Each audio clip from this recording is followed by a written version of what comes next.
പ്രതിക്ക് കൊടുത്തു. അങ്ങനെയാണെങ്കിൽ സിമ്പിൾ ചോദ്യം, ഇവരുടെ സ്റ്റേറ്റ്മെന്റ് എടുത്ത് നോക്കിയാൽ പൈസ വിഡ്രോ ചെയ്തില്ലെന്നറിയാം. പൈസ വിഡ്രോ ചെയ്ത് ദിയയ്ക്ക് കൊടുത്തിട്ടുണ്ടെങ്കിൽ ആർക്കോ കൊടുത്തോട്ടെ, പൈസ അന്നന്ന് വിഡ്രോ ചെയ്തിട്ടുണ്ടെങ്കിൽ മാത്രം തെളിഞ്ഞല്ലോ പൈസ എടുത്തിട്ടുണ്ട്. ഒരു ഇതെങ്കിലും അവരുടെ ഉണ്ടെങ്കിൽ എന്തുകൊണ്ട് പോലീസ് അന്വേഷിക്കുന്നില്ല? പോലീസിൻ്റെ അടുത്ത് ഞങ്ങൾക്ക് ഒറ്റ അഭ്യർത്ഥനയുള്ളൂ. പോലീസിൻ്റെ പോലീസ് സേനയോടല്ല, കാരണം പോലീസ് എന്നും കറക്റ്റായിട്ട് വർക്ക് ചെയ്യുന്നു. ചില പോലീസ് ഉദ്യോഗസ്ഥരുടെ വ്യക്തിപരമായ പ്രശ്നങ്ങളാണ് ഇതിനകത്ത് കാണുന്നത്. കാരണം വാദി ഞങ്ങൾ കേസ് കൊടുക്കുന്നു, അവർ കൗണ്ടർ കേസ് കൊടുക്കുന്നു. കൗണ്ടർ കേസിൽ കൃത്യമായി അന്വേഷിച്ചാണ് ഇങ്ങനൊരു നടപടി എടുക്കുന്നത്. നോൺ ബെയിലബിളായിട്ട് നമ്മൾ അറസ്റ്റ് ചെയ്യാനും ഭീഷണിപ്പെടുത്താനും നടക്കുന്നത്. ഞാൻ പറയുന്നത് ഈ കുട്ടികളുടെ കാര്യങ്ങൾ മാത്രം അന്വേഷിക്കുക, അവിടെ പ്രശ്നം തീരും. 2, കൃത്യമായി കുഴപ്പങ്ങളുണ്ടെന്ന് അറിഞ്ഞപ്പോൾ ഈ ജാതി കാർഡ് എടുത്ത് ഉപയോഗിക്കും. ഏറ്റവും അപകടകരമായൊരു കാര്യമാണ്. ഒന്ന് മനസ്സിലാക്കുക, ഞാൻ ഇലക്ഷൻ നിന്ന സമയത്ത് ഈ മത്സ്യത്തൊഴിലാളികളുടെ മേഖലയായ വലിയതുറ ഈ ഭാഗത്താണ് ഞാൻ ഇലക്ഷൻ, തിരുവനന്തപുരം സെൻട്രൽ എന്ന് പറയുമ്പോൾ അവിടെയാണ് ഈ വലിയതുറ വരുന്നത്. ഈ ഇലക്ഷന് ശേഷവും ഞാൻ ഏറ്റവും കൂടുതൽ വർക്ക് ചെയ്തതും അവിടെ മിനി ഫിഷിംഗ് ഹാർബറിന് വേണ്ടി ഇവരുടെ ഇടയിൽ പ്രവർത്തിച്ചതാണ് ഈ മത്സ്യത്തൊഴിലാളികളുടെ ഇടയിലാണ്.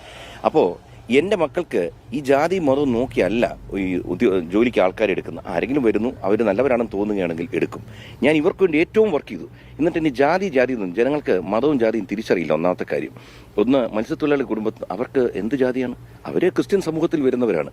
ഇനി നമ്മുടെ സ്റ്റാഫായിട്ട് എടുക്കുന്നവർ ക്രിസ്ത്യനാണോ മുസ്ലിമാണോ അല്ലെങ്കിൽ വേറെ ഏത് ജാതിയാണോ, ഇതൊന്നും നോക്കി ഇന്നവരെടുത്തിട്ടില്ല. എൻ്റെ മകളൊക്കെ ഇന്നലെ പറഞ്ഞ പോലെ ഞങ്ങൾ കല്യാണം കഴിച്ചത് ജാതി നോക്കാതെ. എൻ്റെ മക്കൾ കല്യാണം കഴിച്ചിരിക്കുന്നത് മറ്റു ജാതികളിൽ നിന്ന്. ഇനി എൻ്റെ മറ്റു മക്കളൊക്കെ ആരെ കല്യാണം കഴിക്കാമോന്നും എനിക്കറിയില്ല.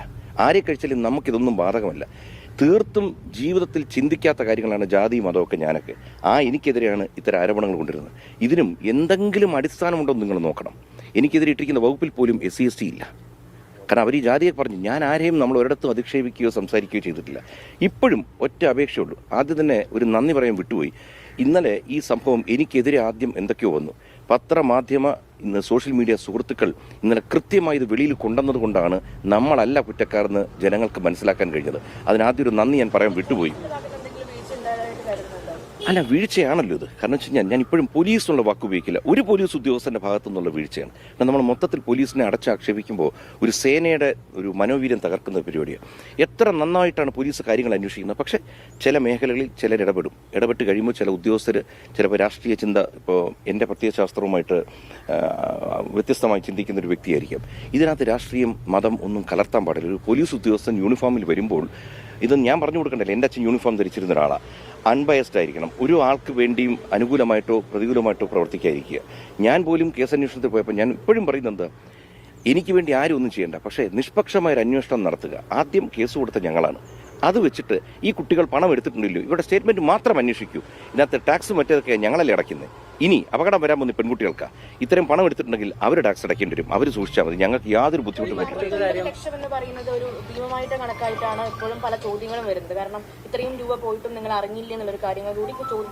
അല്ല, അത് കറക്റ്റ് ഒരു ചോദ്യം തന്നെയാണ്. ഞാൻ പറയാം, നമ്മൾ ഈ ബിസിനസ് നടത്തുമ്പോഴത്തേക്ക് ഇവളൊരു ചെറിയ ബിസിനസ് തുടങ്ങുന്നു. അവളുടെ സമയം കൊണ്ടോ അവളുടെ പ്രവൃത്തി കൊണ്ടോ ഇത് കയറി ക്ലിക്കാവുന്നു, ടേൺ ഓവർ കൂടുന്നു. നിങ്ങൾ മനസ്സിലാക്കുക, പെൺകുട്ടി തന്നെ ചോദിച്ചുകൊണ്ട് കൊള്ളാം. മോളുടെ അമ്മയടുത്തൊക്കെ ചോദിച്ചാൽ അറിയാം, ഒരു സ്ത്രീ ഗർഭിണിയാകുമ്പോൾ പലതരത്തിലുള്ള സിക്നസ്സുകൾ വരും. പ്രത്യേകിച്ച് മോർണിംഗ് സിക്നസ്. ഇവർക്ക് ഛർദിലും മറ്റും തുടങ്ങിക്കഴിഞ്ഞാൽ പിന്നെ ഹോസ്പിറ്റലും വീടുമാണ്. പിന്നെ ഇതിനിടയ്ക്ക് കല്യാണം, ഇതെല്ലാം കൂടി ആകുമ്പോൾ ശ്രദ്ധ പോയി. അതിൽ യാതൊരു തർക്കമില്ല. ഞാൻ ആദ്യം എൻ്റെ മക്കളെ കുറ്റപ്പെടുത്തുന്നത്. നിങ്ങളുടെ നോട്ടപ്പശക് സംഭവിക്കുന്നുണ്ടല്ലോ ഇതൊക്കെ വരുന്നത്. അപ്പോൾ ഈ മോളെന്ത് വിചാരിക്കുന്നത്? ഇല്ല അച്ഛാ, നമ്മുടെ മക്കൾ അവർ കറക്റ്റ്, എൻ്റെ മക്കൾ എൻ്റെ പിള്ളേരെന്നാണ് പറയുന്നത്. അവരെ വിശ്വസിച്ചു. ഈ കുട്ടികളുമായിട്ട് അസാമാന്യമായ ബന്ധമുണ്ട്. ഈ ദിയയുടെ ഓരോ ഫംഗ്ഷനുകൾ ജീവിതത്തിൽ നടക്കുമ്പോഴും ഈ കുട്ടികൾ സൈഡിലുണ്ട്. നിങ്ങൾ നോക്കിയാൽ മതി. എല്ലാം സോഷ്യൽ മീഡിയയിൽ ഇരിക്കുന്ന ഫോട്ടോസാണ്. ഇവരതിനകത്ത് വീണ്ടും ജാതിക്കാര്യം പറയാം. ഈ കുട്ടികളെ ദിയ വിളിച്ചു വരുത്തി ഏതോ ഒരു പൂജ പരിപാടിയിൽ കല്യാണം കഴിഞ്ഞവർ, ഈ കൂട്ടത്തിൽ ഒരു കുട്ടി കല്യാണം കഴിഞ്ഞതാണ്, ഒരു കുട്ടി 2 പേരും, അവരെ കൊണ്ട് പൂജ നടത്തുന്നു, ഇവരുടെ കൂടെ ഇരുന്ന് ഭക്ഷണം കഴിക്കും. ഇതൊക്കെ ഇല്ലാ കഥയെടുത്തിടുക. കാരണം ഒറ്റ കാര്യം നിങ്ങളും ചോദിക്കേണ്ട ഒറ്റ കാര്യമുള്ളൂ. ഈ കുട്ടികളുടെ ബാങ്ക് സ്റ്റേറ്റ്മെന്റ് എന്തുകൊണ്ട് പോലീസ് പരിശോധിക്കുന്നില്ല? അല്ല, പോലീസ് ഉദ്യോഗസ്ഥൻ മ്യൂസിയം സ്റ്റേഷനിലാണ് പരാതി. അത് അന്വേഷിച്ചിട്ട് അതിൻ്റെ മാത്രം കണക്ക് ഓരോരുത്തരുടെ അക്കൗണ്ടിൽ എത്ര രൂപ വന്നിരിക്കുന്നു.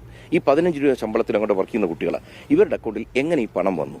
മറ്റൊരു കാര്യം, താങ്കൾക്കെതിരെ എടുത്തിരിക്കുന്ന കേസിൽ ഗുരുതര ആരോപണങ്ങളാണ് താങ്കൾക്കെതിരെ ഉന്നയിച്ചിരിക്കുന്നത്. ഒന്ന്, പണം നൽകിയില്ലെങ്കിൽ മാനഭംഗപ്പെടുത്തുമെന്ന് ഭീഷണിപ്പെടുത്തി, പരാതിക്കാരുടെ വസ്ത്രത്തിൽ പിടിച്ചു വലിച്ചു, അതിനോടൊപ്പം ലൈംഗിക ചുവയോടെ സംസാരിച്ചു എന്നടക്കം ഗുരുതര ആരോപണങ്ങളുണ്ട്. ഇതിലെന്താണ് പ്രതികരണം? അല്ല, അതാ പറഞ്ഞേ, ഇത് പോലീസ് അന്വേഷിക്കുമ്പോൾ ഈ വെറുതെ നമ്മളൊരു ചാനലിന്റെ മുമ്പിൽ ഒന്ന് ഞാൻ ഇപ്പോൾ എന്തെങ്കിലും പറഞ്ഞാൽ നാളെ നിങ്ങൾ തിരിച്ചെടുത്ത് ഇതിന് എന്താ തെളിവെന്ന് ചോദിച്ചാൽ ഞാൻ തെളിവ് കൊണ്ടുവരണം. ഇപ്പം ഞാനാണ് ആദ്യം കേസ് കൊടുത്തതെന്ന് പറഞ്ഞു. ഇന്നലെ തന്നെ ഞാൻ റെസീറ്റ് കാണിക്കുകയാണ്.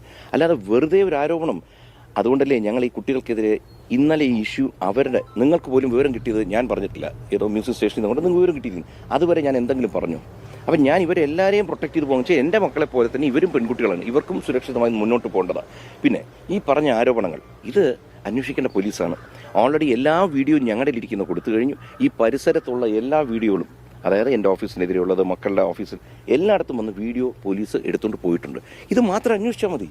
നിങ്ങൾ രാത്രിയിൽ ഒരു വീഡിയോ പുറത്തുവിട്ടിരുന്നു യൂട്യൂബ് ചാനലിൽ. അതിൽ ഇത്തരത്തിൽ ഇവർ കുറ്റസമ്മതം നടത്തുന്ന സ്വഭാവത്തിലുള്ള ഒരു ദൃശ്യമാണ്. അതായത് മുൻപ് ഇത്തരത്തിൽ പണം കൈപ്പറ്റിയിട്ടുണ്ടെന്നും അതുപോലെ തന്നെ 40,000 രൂപയോളം പലതവണയായി ഇട്ടിട്ടുണ്ടെന്നൊക്കെയാണ് അതിൽ പറയുന്നത്. അതുകൊണ്ട് ആ ഒരു കുറ്റസമ്മതം ഇതിൽ തെളിവായി തന്നെ മുന്നോട്ട് വെക്കുകയാണ്.